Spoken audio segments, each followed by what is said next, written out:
Joining us today is our guest, Dr. Maren Yang, who is Director of International Programs for Dan Ah Institute of Media and Arts University in South Korea. Joining me is World Press Correspondent Kayla Douglas. Welcome to our program, Maren. One of the things that's changed since you've last been here, of course, is the United States' new transfer of power, a peaceful transfer of power with a new president. And what are the South Koreans saying about our new president?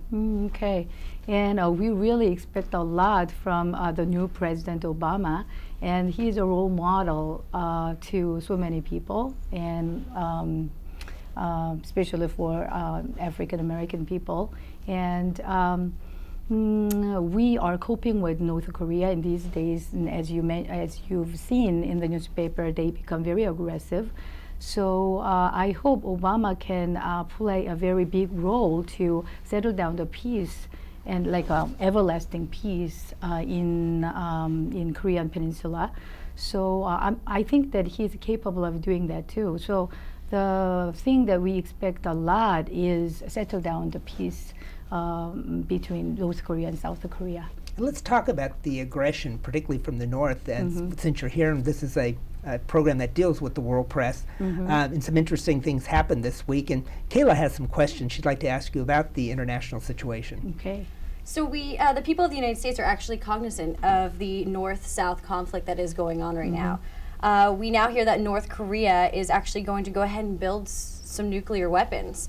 We also hear that the North Korean president is currently ill. So how is the relationship between the North and South Korea right now? Okay, and there are some things that the other part of the world can't understand. And from 1950 to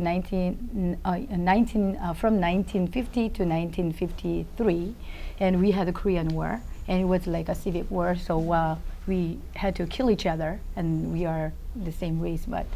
And our parents' generation, still they were in Korean War, so they really hate North American leaders and government and the way they just lead the people, and so they really hate North Korea.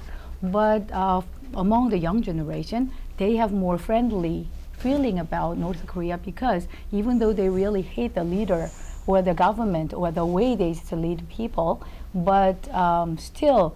The people, and they are our brothers and sisters, and probably far relatives from us. So, and then they're suffering from poverty and starvation. So we have great sympathy toward them, but at the same time, we really hate the government. So most of Korean people have very awkward position about viewing North Korea.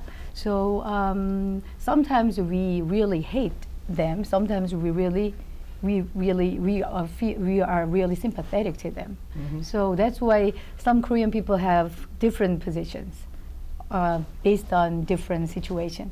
So that's basic, sentiment. Before we let you go, I'd like to talk a little bit about the media in South Korea. The South Koreans devour newspapers. There's about, I think, must be over 50 million people reading newspapers, unlike in the United States.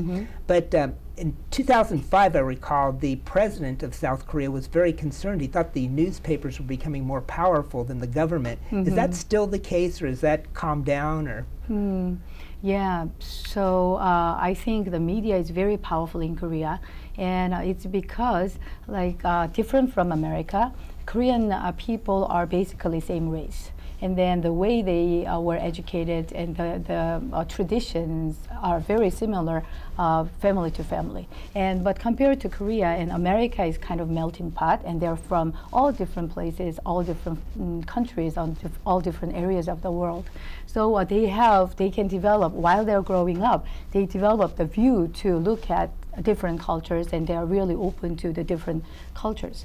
But compared to that, and Korean people are more like similar. So once there is some articles and some opinions in the newspaper, everybody start believing that. So because of that kind of nature, media is very powerful. And so that means that Korean people are not very open to diverse opinions. So I think that kind of characteristics also helps media become so powerful there. So I think that's the thing that we have to change. But I don't know. I don't know how. But I think Korean people, have to open to diverse opinions and diverse positions about the issues and matters in politics and some other things. So that's the first step that we can prevent media to be so powerful. Thank you for enlightening us today about the Korean politics, Korean media, and what you're doing at your university.